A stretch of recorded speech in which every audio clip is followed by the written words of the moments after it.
Hello everyone, this is Rituraj. ये मेरा पहला वीडियो है यूट्यूब चैनल पे। ओके, इन दिस वीडियो हम लोग ये बात करेंगे कि स्ट्रैटेजी कैसे हम रखें मैथमेटिक्स के टूवर्ड्स कि हम एक डिसेंट स्कोर कर पाए। ओके, जैसे मैंने स्कोर किया था अपने टाइम के इन 2018 कि जब मेरा 10th का बोर्ड पेपर था। ओके, तो उस समय मैंने कैसे अपने मैथ्स के स्कोर को इम्प्रूव किया था। Can see 53 to 99। Okay, in just 1 month, exactly in 1 month.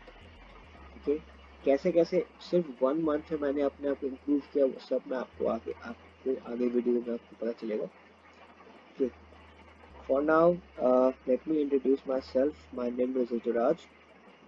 Right now, currently, I am an engineering student at IIEST, Indian Institute of Engineering Science and Technology, which is in Sitpur, Kolkata. Okay, uh, I cleared JEE in 2020, and in class 12th, my percentage was 95.4, and in class 10th, 94.6. Okay, ये सब बताना पड़ता है, वो तो सब सोचते हैं कि कौन आ गया है जो कुछ ही बता रहे हैं, 99 कैसे लाए। कुछ भी। Okay, basically these are just numbers. Okay, so now in this video we will just uh, take those points. Okay, कैसे मैंने स्टार्ट किया। ओके, सिर्फ एक महीने में, सिर्फ एक मंथ में अपने आप को अपने रूटीन को, अपने शेड्यूल को प्लान किया and achieve a good score. I could say a better score, बहुत अच्छा score. Okay, so okay, so moving next. Okay, क्या क्या चीज़ें हम लोग basically we will discuss some ways. Okay, what are those ways which I followed. Okay, अब बात है कि ये 53 है कहाँ से। ये 53 चीज़ जो है, 53 एक पॉइंट पे जब मुझे स्कोर ये 53 हुआ था, कैसे हुआ था क्या। Okay, I let's tell you everything. Okay, pre boards होते हैं ना आपके, हम लोग के स्कूल में प्री बोर्ड्स होते हैं। तो प्री बोर्ड्स में जब मैथ्स का पेपर आया, okay, I was very confident. तो बहुत कॉन्फिडेंट था कि हाँ चलो ठीक है, मैथ्स, बेसिकली मैथ्स में मेरा बहुत इंटरेस्ट। ओके, मैं ये नहीं कह रहा कि मैथ्स में बहुत वीक था। ओके, ऑल्दो 53 आए थे मेरे को, बहुत खराब स्कोर मेरे हिसाब से। जनरली मेरे को 65 से ज़्यादा आते थे आउट ऑफ 80, 70 के अबव आते थे आउट ऑफ 80। ओके, बट मतलब द पॉइंट वाज दैट मैं बहुत इंटरेस्ट के साथ पढ़ता था mathematics. Okay, but when you gain over confidence, तब आप सारी चीज़ें खराब कर देते हो। ओके, तो यही हुआ था मेरे साथ भी। मुझे ओवर कॉन्फिडेंट था कि प्री बोर्ड है, कोई बात नहीं, एक दिन पहले पढ़ लेंगे मैथ्स की, मैं बस फॉर्मूला ये सब अच्छे से देख लूँगा, थोड़ा सा देख लूँगा, अगले दिन एग्ज़ाम में जाके लिख दूंगा पूरा। पर ऐसा कुछ नहीं हुआ। ओके, अगले दिन एग्ज़ाम में जाके टाइम मैनेजमेंट को बहुत करना पड़ेगा। 3 आवर्स मिलते हैं आपको, कि बट 3 आवर्स में मेरे पेपर ही कंप्लीट नहीं हो पाया। ओके, 12 मार्क्स क्वेश्चन छोड़ दिया मेरे से ऊपर, और बहुत सारे क्वेश्चन बहुत गलती हो जाएंगे। मेरे 53 आया इन टोटल।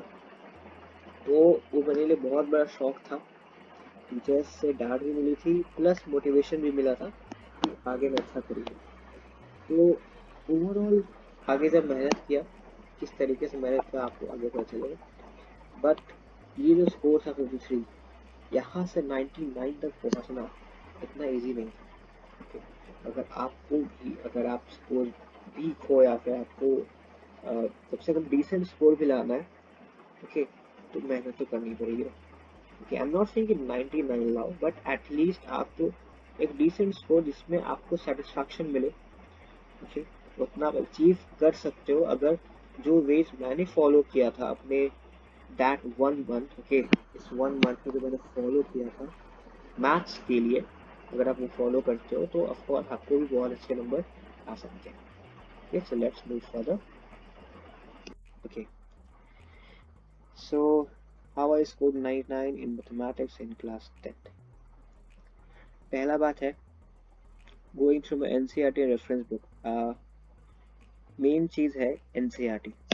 फॉर लाइक अगर अभी के लिए देखा जाए तो अभी दो पेपर होते हैं ना, एक होता है बेसिक्स वाला और एक होता है स्टैंडर्ड वाला। तो स्टैंडर्ड में तो यूजुअली जैसे होते थे आपको एनसीईआरटी और प्लस में एक स्टैंडर्ड बुक आपको फॉलो करनी रहती है। Standard book I mean reference book कोई भी आर एस अग्रवाल या आर डी शर्मा या केसी सेना, जो भी आप यूज़ करते हो।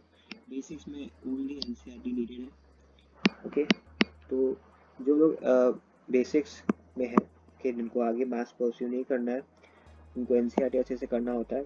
और जो स्टैंडर्ड मैथमेटिक्स उन्होंने लिया उन्हें एनसीईआरटी के साथ साथ एक रेफरेंस बुक भी करना होता है। तो मैं आज अभी बताऊंगा कि आप किस तरीके से आप बुक को अच्छे से आप कर सकते हो। ओके, जो मैंने लिखा है going through NCERT and reference book, आखिर वो क्या है। Okay, basically of course main theory होता है। अगर आपको थ्योरी पूरा पता ही नहीं है तो आप किस तरीके से एक्सपेक्ट कर सकते हो कि आपका अच्छा होने वाला है? बिल्कुल भी नहीं। ओके, तो आप पहले एक कमांड रखो कि आपको हाँ सारी चीज़ें आपको अच्छे से पता है, सारे प्रूफ, सारे थ्योरम, सारे चीज़ आपको अच्छे से पता है, आपने गो थ्रू कम से कम किया है। ओके, ये बहुत ही इम्पोर्टेंट थिंग है जो मुझे लगता है। बिकॉज जब भी अगर मैं पढ़ता हूँ मैथमेटिक्स, कि जब भी मैं अभी भी अगर कॉलेज में हूँ तो अगर मुझे मैथ्स पढ़ना है तो सबसे मोस्ट मैं अपना थ्योरी तो ऑफ कोर्स है ही वो पता, तो वो एक बार रीड करने से पता चल जाता है हाँ क्या क्या चीज़ें हैं। बट एग्जाम्पल से आप सीखते हो बहुत ज़्यादा। जो बुक्स में एग्जाम्पल्स हैं, ओके, ये जो एग्जाम्पल्स होते हैं ये आपको बहुत कुछ सिखाते हैं। ओके, उनको मैं ये बताना चाहूँगा, जो लोग जो अपने आप को वीक समझते हैं मैथमेटिक्स में, ऑफकोर्स सभी लोगों को अच्छा नहीं होता mathematics, and that's why I am here to help you out कि एटलीस्ट आप एक डिसेंट स्कोर कर पाओ। ओके, तो मेरी तरफ से एक सिंपल सा सजेशन है कि अगर आप एक बुक को रीड कर रहे हो लाइक एनसीईआरटी और any book like R S Agarwal, most बहुत सारे ऐसे, इट डिपेंड्स ऑन बच्चा कि R S R D Sharma जो भी है। ओके, आप कोई भी बुक कर दो। ओके, आप पहले फोकस करो कि आपको सारे थ्योरम्स थ्योरी आपके पास लिखे हुए हैं, मतलब बुक में है, आपको पता है कि हाँ क्या क्या चीज़ें हैं। आप एग्जाम्पल्स के थ्रू जाओ। ओके, ये जो एडवाइस है, सजेशन है, ये उन लोगों के लिए है जिन्हें लगता है कि मैथ्स उनसे नहीं हो रहा है, बहुत दिक्कत से होता है, बहुत करने के बाद भी आपको बहुत कम स्कोर होते हैं। ओके, आप क्या काम करो, आप एग्जाम्पल्स के थ्रू पढ़ो। ओके, जब आप एग्जाम्पल्स को एक अच्छे वे में एनालाइज करते हो, आपको पता चलता है सॉल्विंग टेक्निक्स जो ऑथर ने, बुक के ऑथर ने यूज किया है। सॉल्विंग टेक्निक्स, और ये सॉल्विंग टेक्निक्स जब आप नोट कर लेते हो, आप एग्जाम्पल पढ़ लेते हो, मैं आगे बताऊंगा कैसे आप एग्जाम्पल्स के थ्रू लर्न कर सकते हो। ओके, सॉल्विंग टेक्निक्स आपको पता चल जाते हैं एक एग्जाम्पल के, और ऐसे ऐसे करते करते बहुत सारे एग्जाम्पल्स पढ़ने के बाद आपको बहुत सारे सॉल्विंग टेक्निक्स पता चल जाए, तो आप जो प्रॉब्लम्स प्रॉब्लम्स को आप इजीली हैंडल कर पाओगे। ओके, आप प्रॉब्लम्स को इजीली हैंडल कर पाओगे। एंड आई फील कि अगर मैथ्स मेरा अच्छा है, दैट्स इट्स ऑल बिकॉज कि मुझे समझ में आता है कि मैं एग्जाम्पल्स को, ये जो एग्जाम्पल्स हैं इन्हें मैं किस तरीके से, इन एग्जाम्पल्स को मैं किस तरीके से समझ सकता हूँ। ओके, फॉर लाइक मेरे पास अभी कुछ पिक्चर्स हैं ट्रिग्नोमेट्रिक आइडेंटिटीज के। ओके, जिसमें आपको कुछ अपना दिमाग लगाना पड़ता है, कुछ कर करके आपको फॉर लाइक यहाँ पर ये आर एस का एक स्क्रीन शॉट है, एक एग्जाम्पल है ये वाला। Okay, for now I am just teaching you कि आप एग्जाम्पल्स को किस तरीके से पढ़ो, कैसे आप उसे उससे आप सीखो। ठीक है, फॉर लाइक यहाँ पर आपको दिख रहा है एलएचएस में sine theta minus cos theta plus 1 divide by sine theta plus cos theta minus 1 is equal to 1 by sec theta minus tan theta आपको लाना है। ओके, फर्स्ट ऑफ ऑल एक इम्पॉर्टेंट चीज यहाँ पर ये है कि लेफ्ट साइड में साइन एंड कॉस है, राइट साइड में सेक एंड tan है। ओके, एक बात तो पक्का होगा, या तो आप इनको सेक और tan में ले आओ पहले से, या फिर इनको ले आओ पहले ही साइन और कॉस में। Okay, I mean to say कि आप इनको ही क्यों नहीं लाओ साइन या कॉस में। फॉर लाइक एग्जांपल में इन्होंने क्या किया कि एलएचएस को ये पहले लाए हैं ऐसा, और आरएचएस को भी फिर वो ऐसा लाए, तो इन्होंने उस तरीके सॉल्व किया। ओके, एक चीज यहाँ पर है जो बहुत ही कॉमन है, बहुत ही कॉमन चीज है यहाँ पर ये हमें पता है कि sec square theta minus tan square theta is equal to 1। Easy है, ये तो आइडेंटिटी है, हमने इसे फैक्टराइज किया। ओके, तो ये sec theta plus tan theta, sec theta minus tan theta, now this is equal to 1। Okay, इससे हमें क्या मिला, that sec theta minus tan theta is equal to 1 by sec theta plus tan theta। Okay, I mean to say कि ये जो plus और minus वाली जो चीज़ है एक दूसरे का रेसिप्रोकल है, यहाँ पर वो चीज़ दिख रहा है। ओके, इस चीज़ का यूज़ किया है मैंने। ओके, ये तो मैंने तरीका बता दिया कि आखिर ये रेसिप्रोकल चीज़ क्या है। ओके, अदरवाइज इस बुक में क्या तरीका यूज़ हुआ है, इस बुक में उन्होंने इस बुक में इन्होंने multiply numerator and denominator by same think किया है, और फिर ऐसे करके मैंने इसमें कन्वर्ट किया। ओके, तो इस एग्जांपल से हम लोग ये सीख सकते हैं, मतलब लाइक हमने जब एनालाइज किया इस एग्जांपल को, हमें ये समझ में आया कि किस तरीके से हम अप्रोच कर सकते हैं, अप्रोच बिल्डअप कर सकते हैं। और लाइक जो बच्चे थोड़े से वीक है मैथमेटिक्स में, उन्हें ये क्लिक नहीं करेगा कि मैं कॉस से डिवाइड कर दूं। ओके, बट आप एक बार ध्यान से सोचो, अगर मैं कॉस से डिवाइड करता हूँ तो मुझे ये 1 बाई कॉस सेक मिलता है, जो कि मुझे सेक लाना है आरएचएस के लिए। ओके, ये बात आप समझ रहे हो? ठीक है, हमने कॉस थीटा से डिवाइड किया है न्यूमरेटर एंड डिनोमिनेटर, लिखा हुआ है। Okay, why? बिकॉज हमें दिखा है 1 अगर डिवाइड हो जाएगा कॉस थीटा से तो सेक थीटा आ जाएगा, एंड अगर ये साइन भी कॉस से डिवाइड हो जाएगा तो tan थीटा आ जाएगा। ओके, ये देख रहे हो, tan थीटा आ गया, सेक आ गया, एंड tan एंड सेक तो हमें लाना ही है। ओके, जो चीज लाना उसके हिसाब से हमने वर्क किया, ये वाला वर्क किया। सपोज ऐसा कोई क्वेश्चन और है, दूसरा एक्सरसाइज में क्वेश्चन है।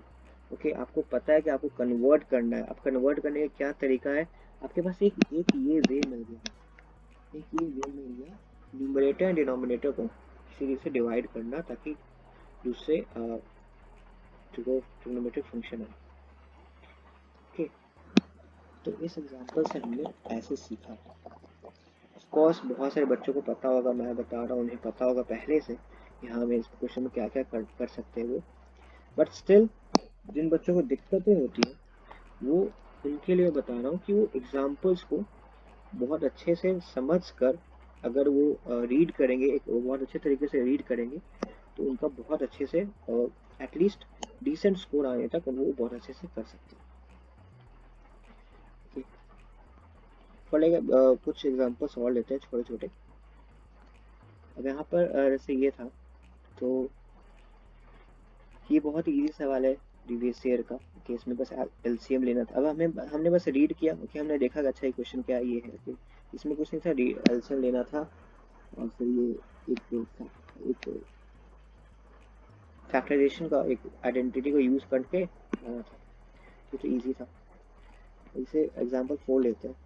हमें फिर से दिख रहा है, फॉर लाइक देखो साइन थीटा है, sine and this is sine का cos sec of course 1 by sine ही होता है, तो साइन है, cos है, sec is 1 by cos। Okay, तो यहाँ पर साइन है, यहाँ पर cos है, लेफ्ट हैंड साइड में आपका साइन में फंक्शन है या कॉस में फंक्शन है दिख रहा है, और राइट साइड में टैन और कॉट है। तो हमारा ये मोटिव होना चाहिए कि या तो साइन और कॉस को इसमें ले जाए या फिर इन दोनों को इसमें ले आए। ठीक है, तो इसमें तो बुक में क्या किया, पहले तो इस वाले फंक्शन को ऐसे लिखा, ठीक है, कॉस और सेक को हटाया, साइन और कॉस में लाया, पूरा का पूरा साइन एंड कॉस में लाया, फिर इसको कुछ मल्टीप्लाई एंड ऑल करके सिंप्लीफाई कर लिया। ओके, उसी सिंप्लीफाई कर लिया, एंड RHS को भी साइमल्टेनियसली वर्क किया और टैन एंड कॉस को साइन और टैन एंड कॉट को साइन एंड कॉस के पार्ट में लिखा और इसको भी सिंप्लीफाई करके ऐसे लिया और तब इक्वल कर दिया। Okay, so my point is that मुझे तो पता है कि बहुत सारे बच्चों को ये सब पता होगा, इसे कैसे सॉल्व करना है, क्या तरीका है, मैं कुछ नया नहीं सिखा रहा हूँ। ओके, बट कुछ बच्चे जिनको दिक्कतें होती हैं उन्हें समझ में आना चाहिए कि आपको जो बुक्स मिली हैं वो फालतू की नहीं दी गई है। जो बुक्स बनी गई हैं क्लास 10th के लिए वो फालतू के लिए नहीं है, वो आपको सिखाने के लिए ही है। ओके, तो आप examples the best way I think कि जैसे मुझे अगर क्लास में कुछ समझ में नहीं आता था, तो क्या अभी भी अगर कुछ है तो अगर कुछ समझ में नहीं आता है तो मैं एग्जाम्पल्स को ही पढ़ लेता हूँ। ओके, एग्जाम्पल्स के थ्रू सीख लेता हूँ। एग्जाम्पल्स के थ्रू मुझे पता चल जाता है कि हाँ मुझे इस क्वेश्चन को इस तरीके से सॉल्व करना है तो मेरा आ जाएगा।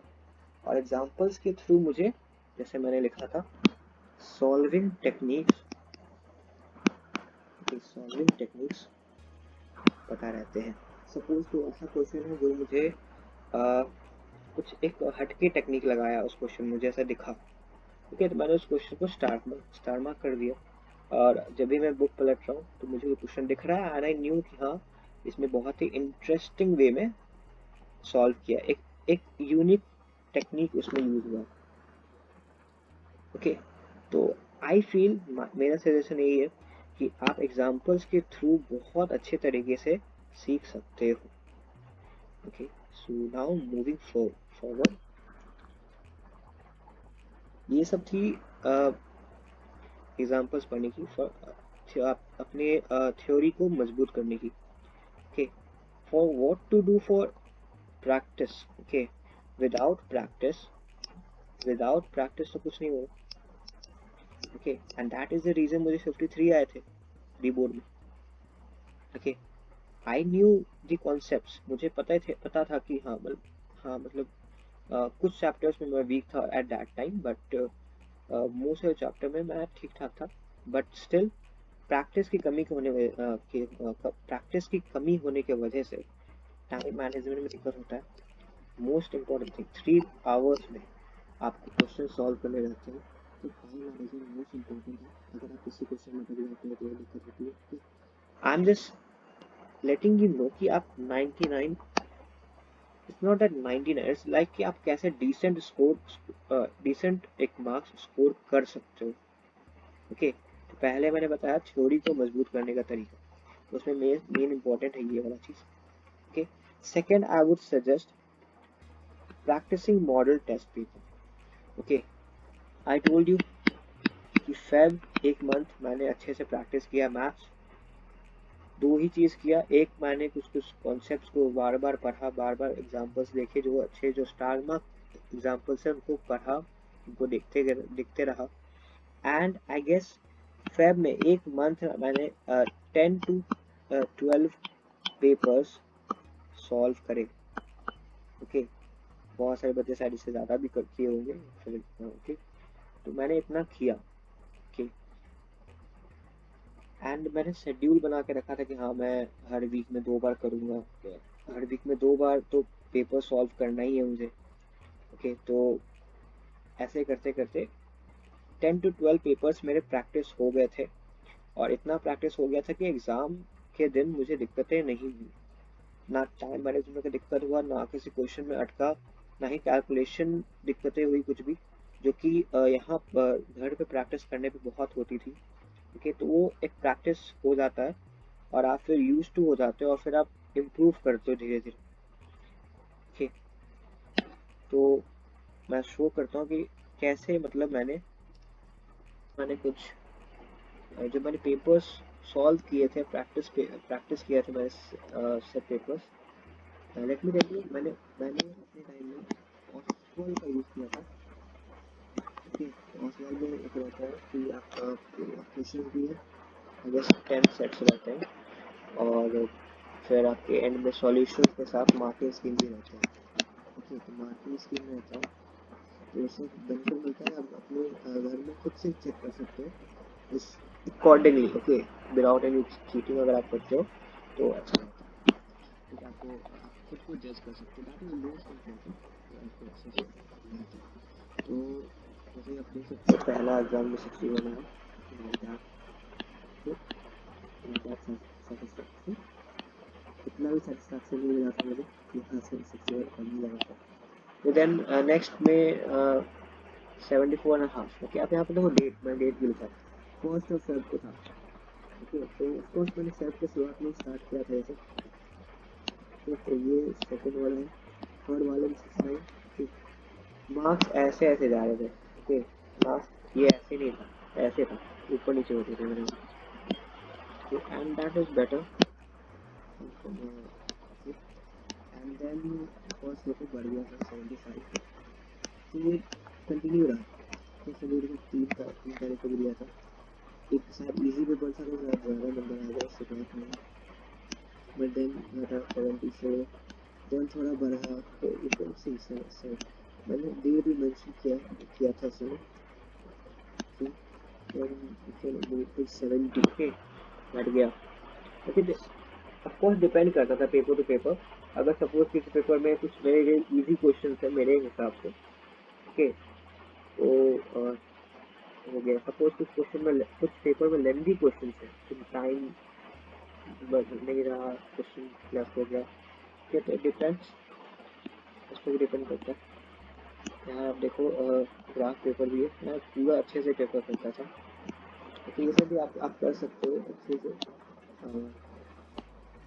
जाके इतना ज़्यादा आगे एग्जाम आने वाले होंगे तो किसी को अच्छे नंबर आए एट दी एंड। मतलब 15 दिनों के बाद जब मुझे बहुत ज़्यादा प्रैक्टिस हो गया, सिर्फ ये प्रैक्टिस नहीं करता था मैं, बुक्स को भी सॉल्व करता था। बुक्स के एग्जाम्पल जैसे मैंने बताया पढ़ने को, एग्जाम्पल्स पढ़ता था, उसके क्वेश्चन सॉल्व करता था। तो वैसे प्रैक्टिस करते करते सारे टॉपिक्स पे ग्रिप आ गया एक तरह से। ओके, और ऐसे करते करते फिर बाद में आगे स्कोर्स अच्छे होने लगे और ख़राब नहीं हुआ फिर बाद में। और देखो ये एंड ऑफ द मंथ है, 25 फेब है, 77 स्कोर है मेरा। और फिर ये देखो आपको सब आगे से 28 फेब है। ये सैम्पल पेपर है सीबीएसई का, 2018 का सैम्पल पेपर मैथ्स का, उसमें मेरे 76 है।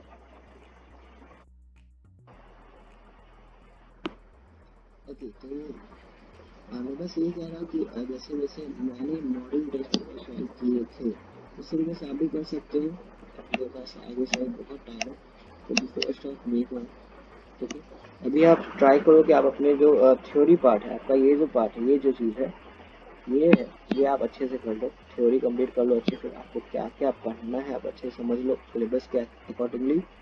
फिर आप एग्जाम्पल्स जैसा मैंने बताया किस तरीके से पढ़ना है वो हो गया। एंड ऑफ कोर्स प्रॉब्लम्स भी आप कर सकते हो। Okay, NCERT is must. Then most important thing is consistency,